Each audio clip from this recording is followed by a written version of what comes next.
z moje strani.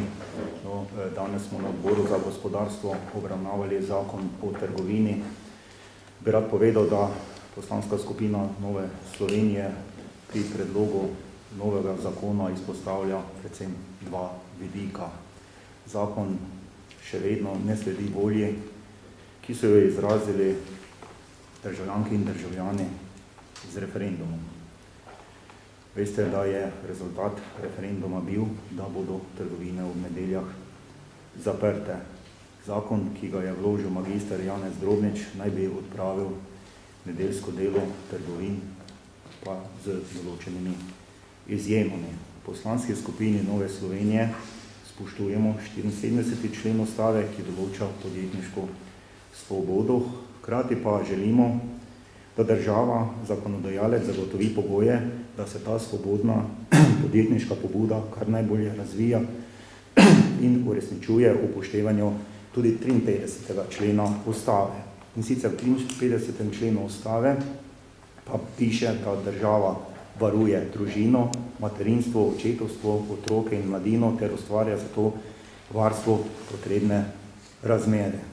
Za Novo Slovenijo je družina središče ter temelj družbe. In v Novi Sloveniji smo še vedno prepričani, da je pomembnejše od tega, ali so sindikati izrazili pripravljenost prodajalk, da delajo za boljše plačilo tudi ob nedeljah, vprašanje, če je to sploh potrebno. Sindikati zagovarjajo interes zaposlenih v trgovini, sprašujemo pa se, ali je to tudi interes staršev. Poglejte, spoštovani, letošnjo jesen je pač polno razmišljenih o vzrokih za rast inflacije. Če odmislimo, da so na začetku krivce za dvig cen živil iskali pri kmetih, pri obrtnikih, ki se ukvarjajo z živilsko dejavnostjo in še kje, te dvige najbolj občutimo v prodajalnah.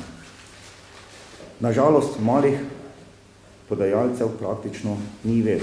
In kaj hitro lahko ugotovimo, kdo je zaradi tega dviga cen največ pridobil. Prav tisti veliki trgovci, velike veletrgovine, ki so pa najbolj zagovarjale nedeljsko delo.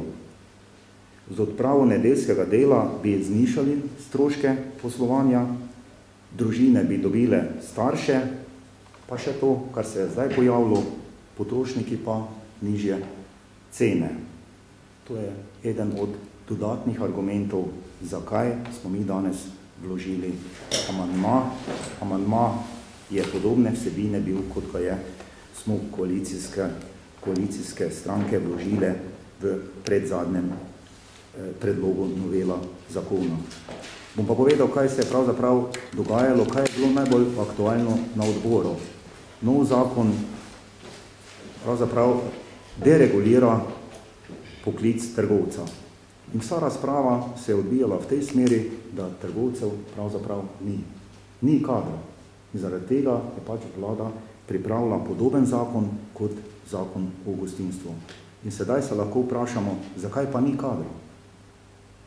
In če ga že ni, ali hočemo s tem 6-dnevnim delovnikom na teden, ko ga povečujemo na 7-dnevni delovnik, pravzaprav pri tem rabimo cirka 15% več ljudi. Kadra pa ni. In pravzaprav tu je na samem odboru se pokazala ena dvoličnost, kako na eni strani nekateri razpravljajo o tem, da ni kadra, na drugi strani pa še tisto, ga je, ga bomo dokončno popolnoma izčrpali. To pomeni, da bodo tudi te ljudje, če hočeš, nočeš, delali tudi ob nedelju. Drugo veliko vprašanje je bilo, ali pa najbolj aktualno, zakaj se pa mladi ne odločajo za poklic trgovca.